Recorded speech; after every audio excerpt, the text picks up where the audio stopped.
राजन साळवींचा ठाकरेंना जय महाराष्ट्र, उपनेतेपदाचा दिला राजीनामा, उद्या शिंदे गटामध्ये करणार प्रवेश।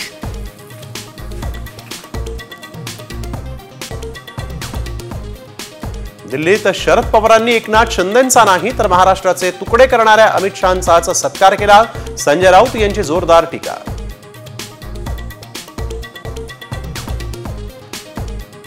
ठाण्याचं राजकारण योग्य दिशेने नेण्याचं काम शिवसेना प्रमुखांनी केलं, शिंदे ठाण्याच्या राजकारणात उशिरा आले, शरद पवारांच्या वक्तव्यावरून राऊतांचं टीकास्त्र। धनंजय मुंडेंच्या राजीनाम्यावरून शिवसेनेचे वरिष्ठ नेते नाराज, मुंडे प्रकरणी बदनामी होत असल्याचं मत, सूत्रांची माहिती। परळीतील माधव जाधवांच्या मारहाणी प्रकरणी पोलिसांना 3 महिन्यांनंतर जाग, कैलास फडसह साथीदारांवर गुन्हा दाखल होणार।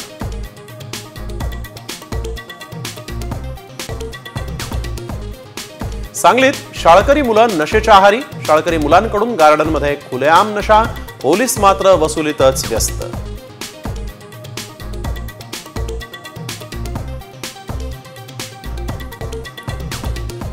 मवियानं 90 घेऊन युती केली, 90 घेतल्यामुळे मवियाची युती तुटली, बावनकुळेंचा मवियाला खोचक टोला।